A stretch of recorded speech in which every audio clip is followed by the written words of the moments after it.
हरे कृष्णा।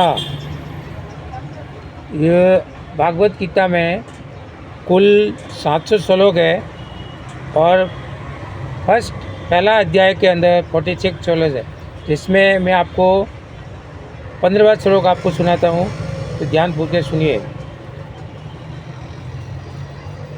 पांडव जंग जनजनय हसिकेशो देवदत्त धनंजय पौंडुम द्रव्यसन्मासन भीमकर्मावकोदरम।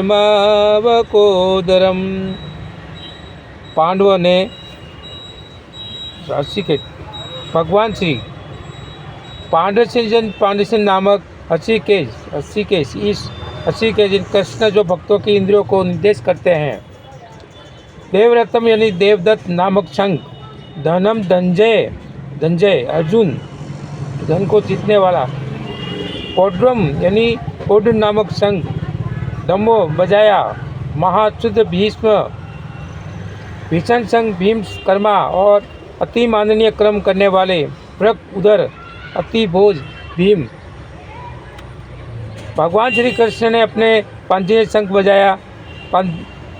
शंख बजाया, अर्जुन ने देवदत्त शंख तथा अति भोज एवं अति माननीय कार्य करने वाले भीम ने पौंडु नामक भयंकर शंख बजाया।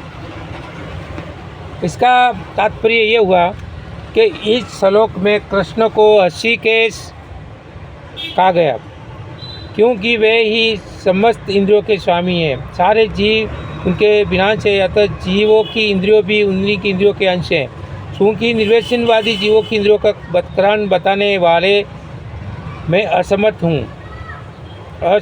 इसलिए वे जीवों को इंद्रियशील व निर्वेशन करने के लिए उत्सुक रहते हैं।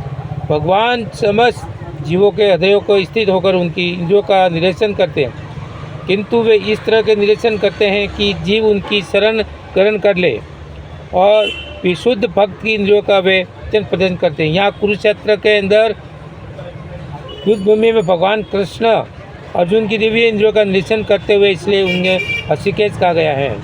हसिकेश भगवान के नीचे भी इन कार्यों के अनुसार उनके भिन्न नाम है। उदाहरण इनका एक नाम मधुसूदन भी है, क्योंकि उन्होंने मधु नाम के असुर को मारा था और वे भगवत तथा इंद्रियों को आनंद देने के कारण गोविंद कहलाते। वसुदेव के पुत्र होने के कारण उनका नाम वासुदेव भी है। देवकी की माता के रूप में स्वीकार करने के कारण उनका नाम देवकी नंदन भी है और वृंदावन में यशोदा के साथ बाल लीलाएं करने के कारण वे यशोदा नंदन भी है। अपने मित्र अर्जुन का सारथी बनने के कारण पार्षदार्थी, इसी प्रकार उनका एक नाम हसिकेश है, क्योंकि उन्होंने कुरुक्षेत्र की युद्ध में अर्जुन का निश्चय किया था। इस श्लोक में अर्जुन को धनंजय कहा गया, क्योंकि जब उनके बड़े भाई को विभिन्न यज्ञ संपन्न करने के लिए धन की आवश्यकता हुई थी, तो उसे प्राप्त में उन्होंने सहायता की थी। इसी प्रकार भीम वकोदर कहलाते हैं, क्योंकि वे जैसे ही वे अधिक खाते उसी प्रकार के अतुलनीय कार्य करने वाले हैं। जैसे हिंडिमासुर का वध तथा पांडवों के पक्ष में श्री कृष्ण इत्यादि विभिन्न व्यक्तियों का द्वारा विशेष प्रकार के संघों का बजाया जाना युद्ध करने वाले सैनिकों के लिए अत्यंत प्रेरणा से थे। विपक्ष में ऐसा कुछ न था, न तो परम निरीक्षक भगवान कृष्ण थे, न ही भाग्य की देवी। श्री अंत युद्ध में उनकी पराजय निश्चित की शंखों की ध्वनि मानो यही संदेश दे रही थी। अंतन विजयम राजा कुंती पुत्रो युधिष्ठिर नकुल सदैव सुघोष मणि पुष्पको